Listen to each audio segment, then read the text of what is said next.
Sharon Delgado had been a platinum status frequent flyer with Coastal Airways for 19 years when she walked into a situation that would destroy her reputation, cost her employment, and hand Marcus Okafor's legal team the easiest $7.2 million settlement they'd ever negotiated. She was 58 years old, affluent enough to afford first-class tickets on every trip, but apparently convinced that her status granted her authority over seating assignments. One Saturday afternoon on a Los Angeles to Sydney flight, she boarded early, located her assigned seat in row 3, and found a black family already seated in the 2 rows ahead of her.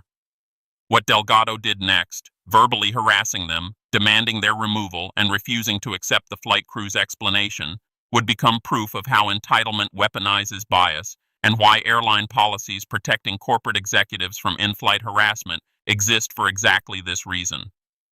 A black man in his early 50s, Marcus Okafor, sat in seat 2A with his wife Amara beside him and their 2 teenage daughters across the aisle.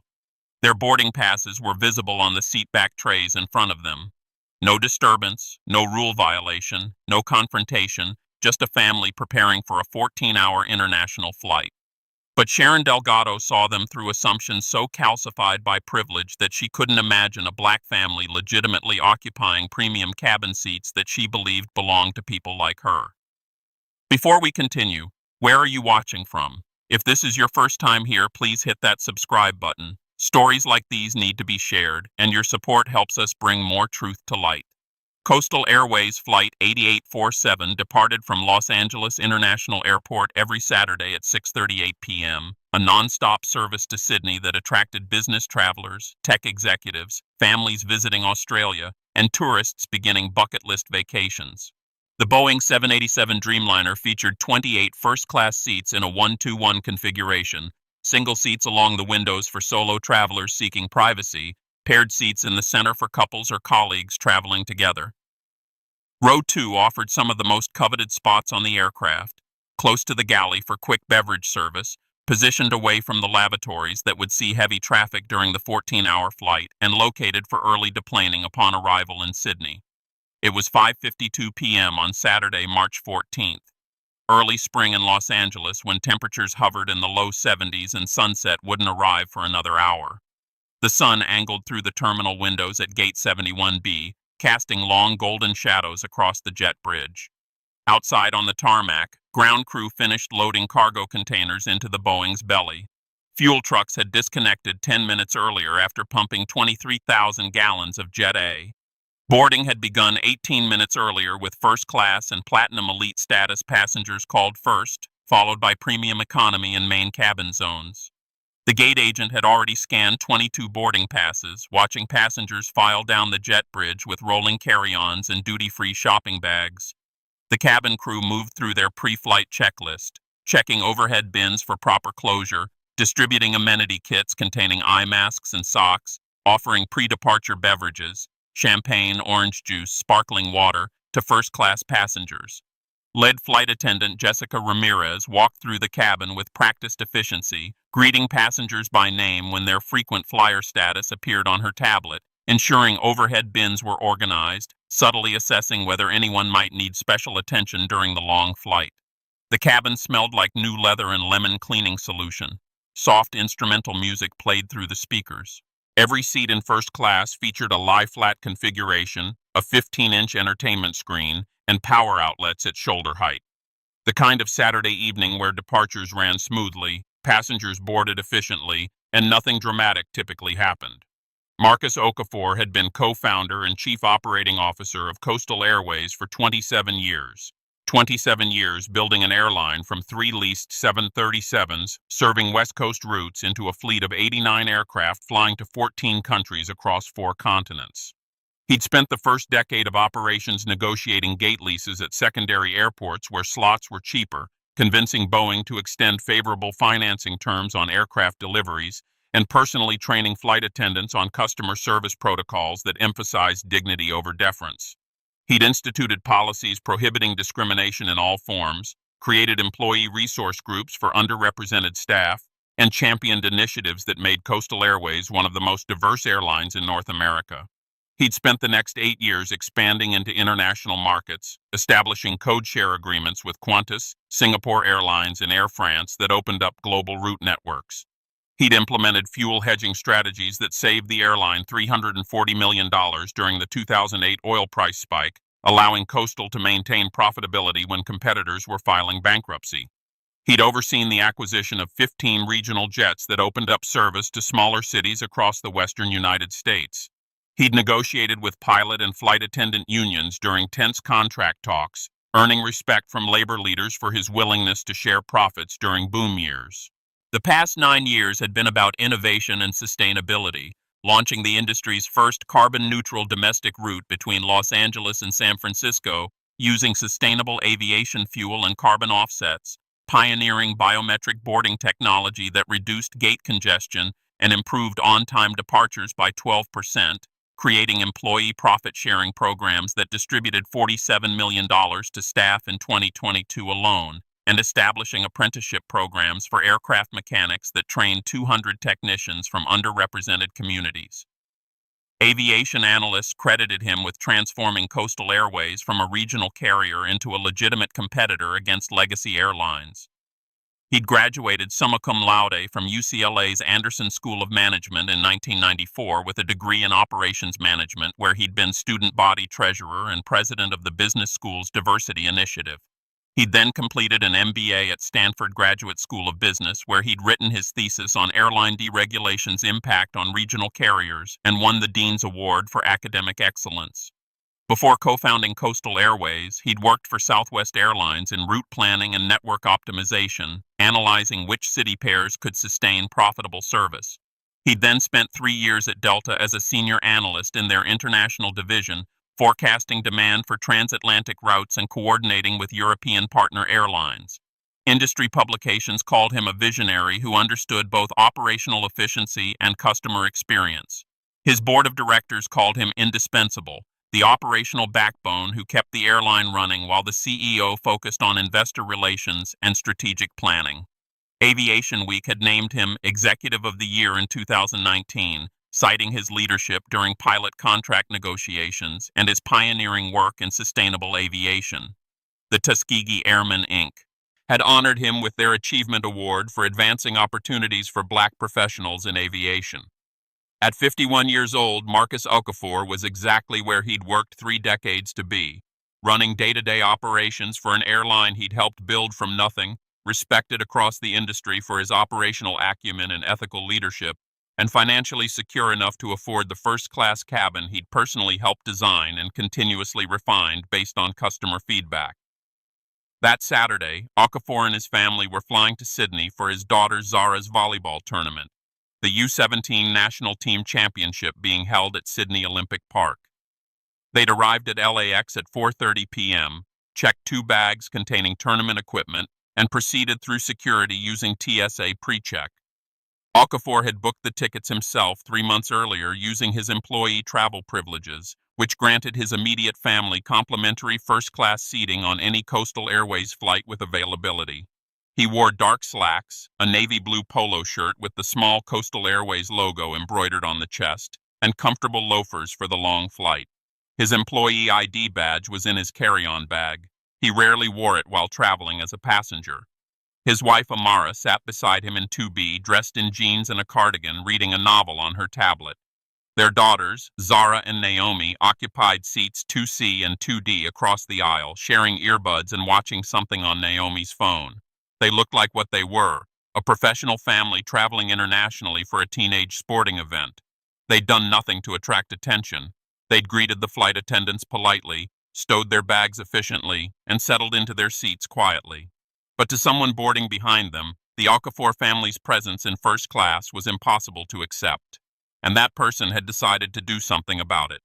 Sharon Delgado was 58 years old. She'd been a regional sales director for a pharmaceutical company for 23 years, a position that required frequent travel between the company's Los Angeles headquarters and offices in Sydney, Singapore, and Tokyo. She flew Coastal Airways almost exclusively, accumulating over 2.1 million miles and maintaining Platinum Elite status for 16 consecutive years. She was organized, direct, and convinced that elite status meant preferential treatment in all circumstances. Delgado had a history with Coastal Airways customer service that painted a troubling pattern. Over 19 years as a frequent flyer, she'd filed 14 formal complaints with the airline. 14 complaints. 8 of them involved allegations that other passengers didn't belong in premium cabins. Complaints that Delgado phrased carefully to avoid explicitly racial language, but that customer service agents recognized immediately for what they were. In May 2018, a family speaking Spanish in first class on a flight to Mexico City, Delgado complained they were too loud and culturally inappropriate for the premium cabin environment, disrupting the peaceful atmosphere. Resolution: the lead flight attendant interviewed surrounding passengers and confirmed the family had been quiet, well-behaved, and speaking at normal conversation volume. Complaint dismissed.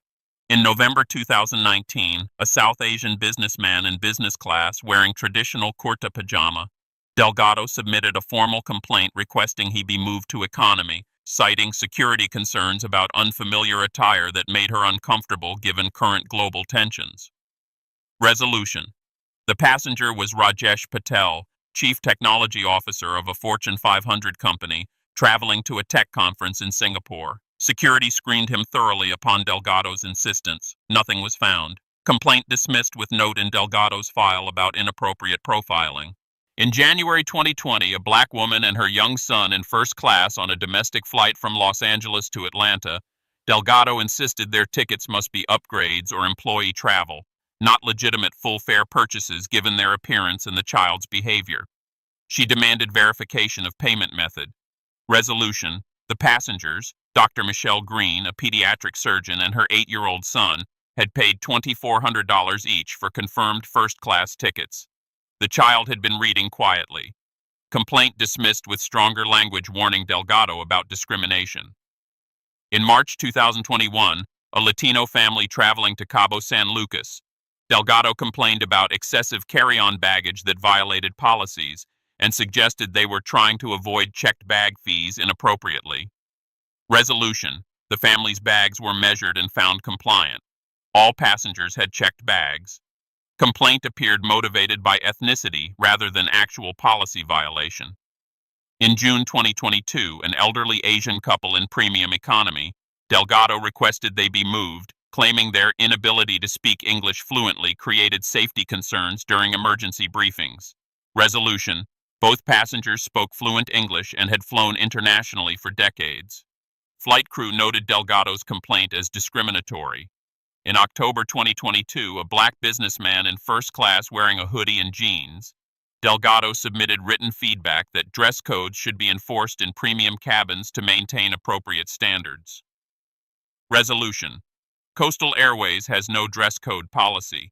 Passenger was dressed casually but appropriately. Complaint filed under discriminatory pattern. The pattern wasn't just clear, it was obsessive. The documentation was extensive, detailed, and damning. Every complaint targeted passengers of color. Every complaint questioned their legitimacy, their right to occupy premium space, their adherence to imagined standards that Delgado alone defined. But Coastal Airways had treated each complaint individually, responding with form letters thanking her for feedback and assuring her that passenger seating was handled appropriately. Customer service agents added notes to her file. Frequent complainer, sensitive to cabin demographics, recommends monitoring. But those notes never triggered action. No supervisor reviewed the pattern. No executive saw the full history. No one connected the dots across 14 complaints in 8 years. No one had flagged the pattern that screamed racial bias. No one had told Sharon Delgado that her elite status didn't grant her veto power over who belonged in first class, and her platinum status certainly didn't authorize her to conduct racial audits of fellow passengers. That Saturday evening, Delgado boarded Flight 8847 at 5:58 p.m. She'd checked in online that morning and noted her seat assignment, 3A, a window seat in first class. A good seat, though not as good as row 2.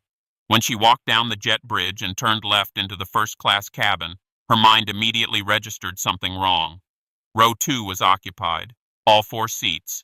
A black family, father, mother, 2 teenagers, bags already stowed, settled in, comfortable. In Delgado's mind, the calculation was instant. Those seats should be empty or occupied by people who looked like they could afford them. This family didn't fit her mental image of first-class passengers. They had to be using employee passes or upgrades or somehow gaming the system. They couldn't possibly have paid for those seats.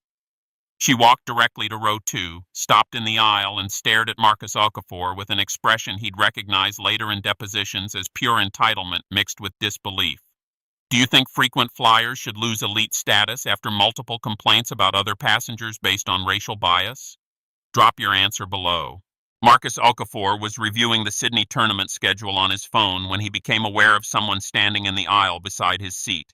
He looked up and saw a white woman in her late 50s, dressed in expensive athleisure wear, staring down at him with barely concealed hostility. You need to move to the back. Okafor blinked, genuinely confused. I'm sorry? Delgado's voice carried the clipped certainty of someone accustomed to being obeyed. This is first class. Those seats are mine. Okafor glanced at his boarding pass, still tucked into the seat back pocket. We have assigned seats, row 2A through 2D. Amara looked up from her tablet, sensing tension. The girls stopped their video and pulled out their earbuds. I don't care what your tickets say. Delgado's tone sharpened. You people don't fly first class. The cabin went quiet. The shift in atmosphere was immediate and palpable. A businessman in row 1, a regular on this route who'd been reviewing spreadsheets on his laptop, looked up with an expression of dawning recognition. He'd seen this scenario before. A flight attendant arranging pillows in the galley, Jessica Ramirez, turned sharply toward the confrontation, her professional instincts immediately sensing trouble. Amara Okafor set down her tablet and reached for her husband's hand, a gesture both supportive and cautionary. Their daughter Zara pulled out her phone, her finger hovering over the record button. Naomi whispered, Mom, is this really happening? Okafor's voice remained calm, but the edge was unmistakable, the controlled tone of someone who'd dealt with this exact situation more times than he cared to count. Ma'am, I showed the gate agent our boarding passes when we boarded. These are our seats, our assigned seats. Delgado's nostrils flared. Those have to be fake. I fly this route every month. I know who belongs in these seats. A woman in row 4 muttered to her companion, Oh my God, is she seriously doing this? I'm calling the flight attendant right now, Delgado announced, her voice rising to ensure everyone in first class could hear her righteous indignation. Call whoever you want. Okafor pulled his boarding pass from the seat back pocket and held it up, the Coastal Airways logo clearly visible. These are legitimate tickets. My company issued them this morning. Delgado's face flushed red, the color spreading from her neck to her cheeks. Your company? That's rich. What company would that be? Okafor's jaw tightened. He could feel his daughters watching, could sense the entire cabin's attention focused on this moment. Coastal Airways. I'm the chief operating officer. Delgado laughed, a sharp, dismissive sound that carried contempt in every note. Sure you are, and I'm the Queen of England. She turned and raised her voice toward the galley, one arm extended dramatically as if summoning judgment itself. Flight attendant, I need someone here immediately. We have a situation. This is where entitlement becomes accusation. Sharon Delgado had boarded a plane and seen a black family in seats she believed they couldn't afford. Every piece of evidence after that, the boarding passes, the calm demeanor, the reasonable explanation, was filtered through her assumption that their presence was fraudulent. She wasn't looking at a co-founder of the airline. She was looking at people she believed were stealing premium seats.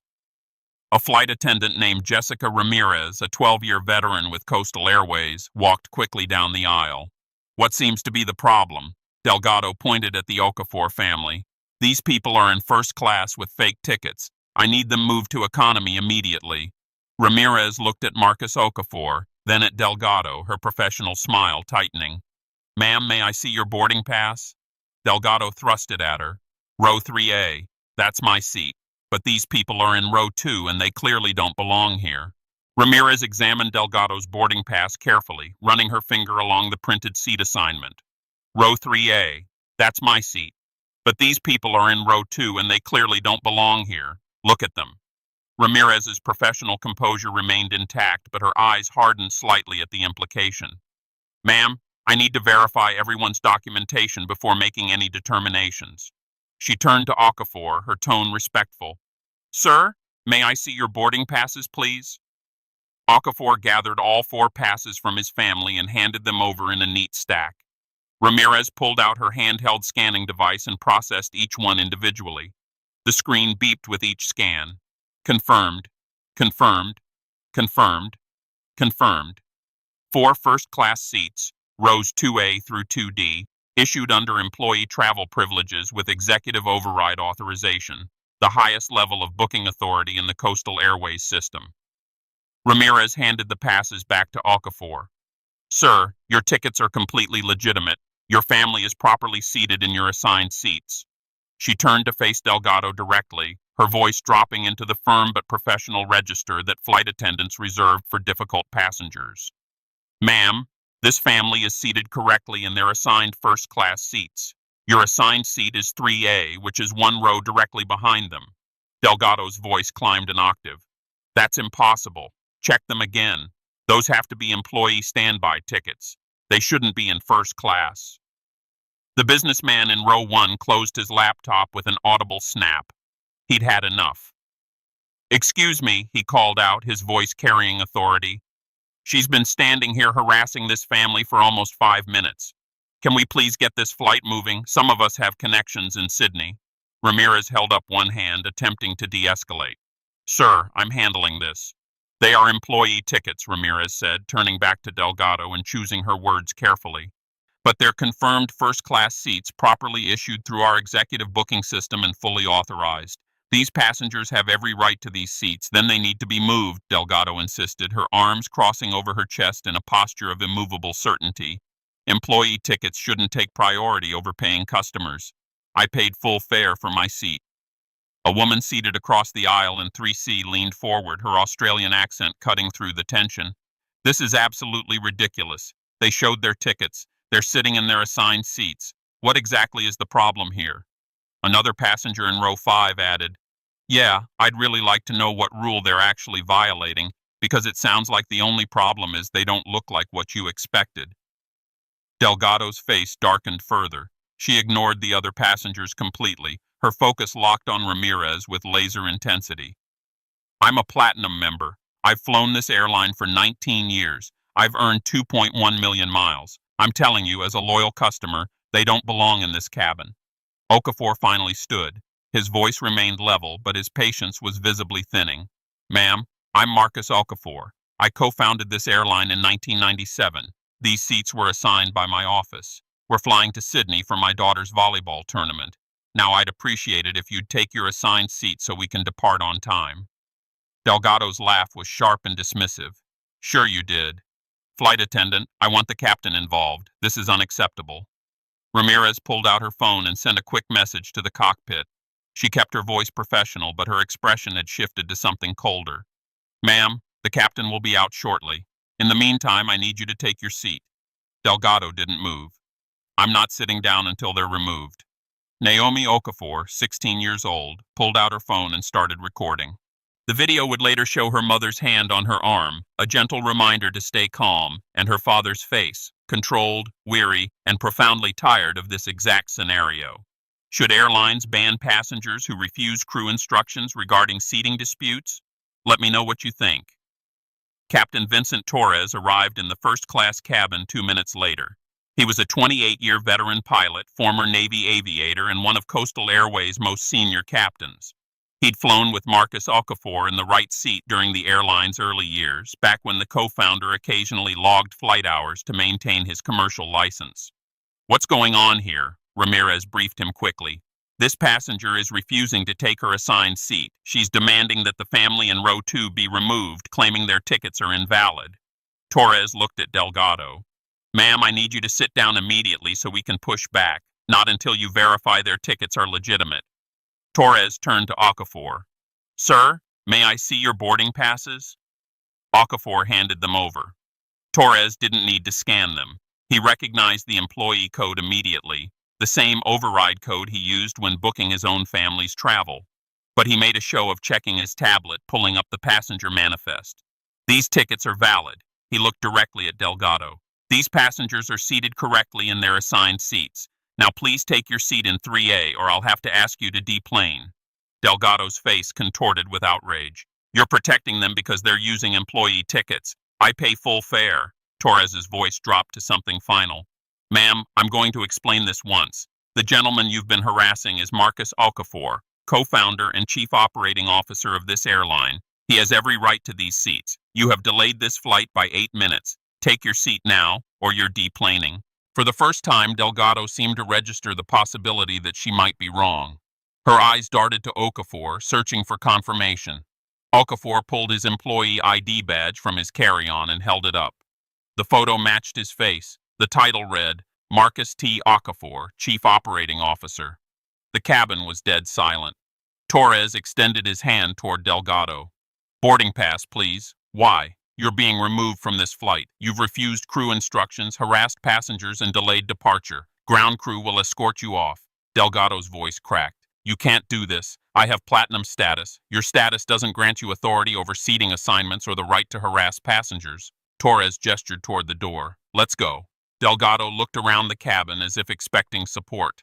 Every passenger stared back with expressions ranging from satisfaction to disgust.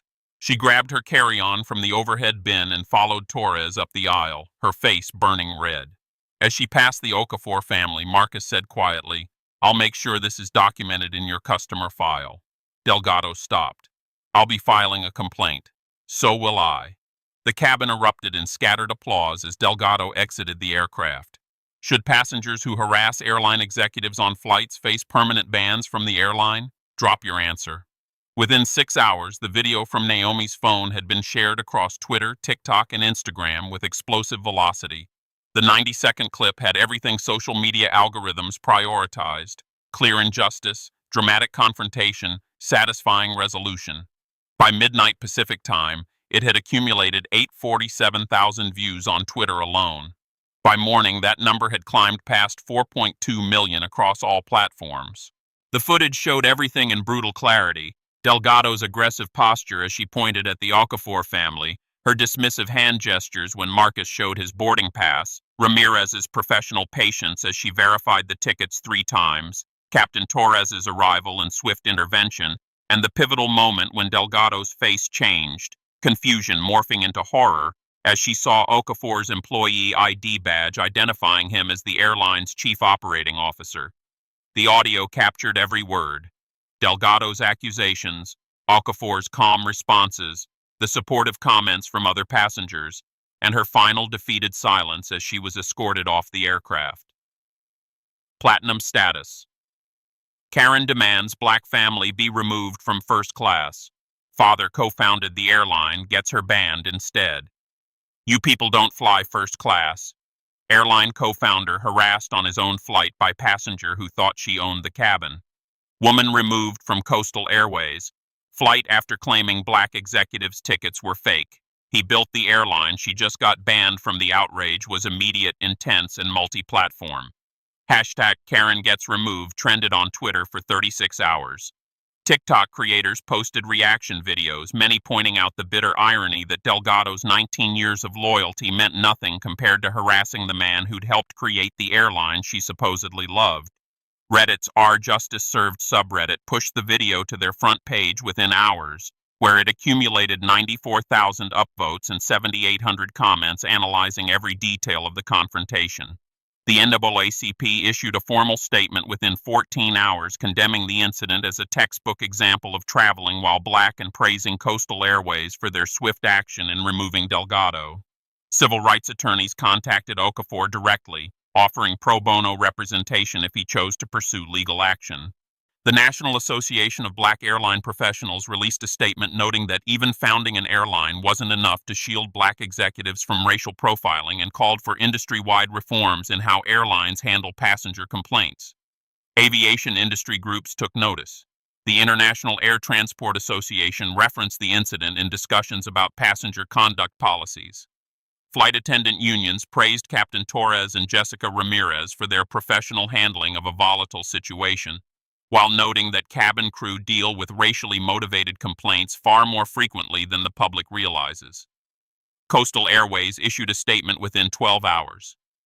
We are aware of the incident involving our co-founder Marcus Okafor and his family on Flight 8847. The behavior exhibited by the removed passenger was unacceptable, discriminatory, and in direct violation of our passenger conduct policies. The individual has been permanently banned from all Coastal Airways flights. We stand with Mr. Okafor and apologize for the distress caused to him and his family. Sharon Delgado's employer, Viridian Pharmaceuticals, responded 18 hours later. We are deeply troubled by the video circulating online. Ms. Delgado's behavior does not reflect our company's values. She has been placed on administrative leave pending a full investigation. Delgado released a brief statement through her attorney. I made a terrible error in judgment. I sincerely apologize to Mr. Okafor and his family. I allowed my assumptions to override common sense and basic decency. But apologies don't undo humiliation. They don't erase the video of a black father being forced to defend his right to sit in seats on the airline he co-founded. They don't restore the dignity of teenage girls watching their father be accused of fraud. Marcus Okafor contacted his attorneys 6 days after the incident. The lawsuit named Sharon Delgado individually, Viridian Pharmaceuticals for enabling her discriminatory travel patterns through corporate bookings, and strategically, Coastal Airways itself for failure to address 14 complaints over 19 years that demonstrated a clear pattern of racial harassment. The claims were comprehensive: intentional infliction of emotional distress through public harassment, violation of federal civil rights under Section 1981, equal treatment in contractual relationships, defamation through false accusations of ticket fraud, negligent retention against Viridian for continuing to employ Delgado despite complaints, failure to protect passengers from discriminatory harassment against Coastal Airways. The complaint included Delgado's complete customer service history with Coastal Airways, 14 complaints over 19 years, 8 involving passengers of color in premium cabins, all dismissed individually without pattern analysis. The documentation was devastating. Coastal's own customer service notes described Delgado as frequently concerned about passenger demographics and hypervigilant about cabin appropriateness. Coastal Airways' legal team reviewed the evidence and reached a swift conclusion: indefensible. The airline had ignored a clear pattern for nearly 2 decades. Their co-founder had been harassed on their own aircraft. The video evidence was damning. Fighting this in court would be catastrophic for publicity. The airline settled within 4 months, $4.3 million paid to Marcus Okafor and his family, with $1.5 million distributed among the 4 family members for individual emotional distress claims. An additional $9,000 went to establishing a passenger rights advocacy fund focused on combating discrimination in air travel. Viridian Pharmaceuticals contributed $2 million as part of their settlement, plus mandatory company-wide anti-bias training and a policy prohibiting corporate travel bookings for employees with documented discrimination complaints. Sharon Delgado was terminated from Viridian 8 weeks after the incident. The termination letter was unambiguous. Ms. Delgado's conduct on Coastal Airways Flight 8847 violated our core values of respect, inclusion, and ethical behavior. Her pattern of discriminatory complaints during corporate travel, now fully documented, demonstrates judgment incompatible with representing our organization. Her employment is terminated effective immediately. Delgado's platinum status with Coastal Airways was revoked. Her name was added to the airline's permanent no-fly list. Her professional reputation, built over 23 years, collapsed in the time it took to upload a 90-second video. Her attorney attempted to negotiate a confidential settlement, but Okafor refused. The terms of the agreement were public record. The dollar amount was public. The pattern was public. Okafor wanted accountability documented for everyone to see. Why do some frequent flyers believe elite status grants them authority over who belongs in premium cabins? Comment your thoughts. Marcus Okafor testified at an aviation industry conference 6 months later, invited to speak about discrimination in air travel. His remarks were measured but forceful. I'm the chief operating officer of an airline. I co-founded this company 27 years ago. I've flown millions of miles in our aircraft, and I was harassed, accused of fraud, and nearly removed from a first-class cabin I helped design because a passenger couldn't imagine that a black man legitimately belonged there. He paused. I had my employee ID, I had my boarding pass, I had the captain of the aircraft vouching for me. And still, Sharon Delgado demanded my removal because her assumptions were more powerful than documented evidence. Another pause. Coastal Airways had 14 complaints from this passenger over 19 years. 8 involved passengers of color. That's not coincidence. That's a pattern. And we didn't connect the dots until that pattern targeted me. His voice strengthened. The settlement was $7.2 million total. That's significant. That's accountability. But money doesn't undo the damage of my daughters watching their father be accused of theft. It doesn't restore the dignity of being forced to defend my right to exist in a space I created. He looked directly at the audience of airline executives. If this can happen to me, with my credentials, my authority, my ownership stake, what happens to every other black passenger who doesn't have corporate lawyers on speed dial? The room was silent. Should airlines implement automatic pattern analysis for passenger complaints to identify discriminatory behavior? Drop your answer. This wasn't just about one confrontation in one first-class cabin. This was about a system that allowed Sharon Delgado to file 14 complaints over 19 years without anyone asking why 8 of them involved passengers of color. Delgado's customer service record told the story Coastal Airways ignored for nearly 2 decades. 8 complaints about passengers of color in premium cabins, all dismissed individually, all responded to with generic apologies and thank you letters.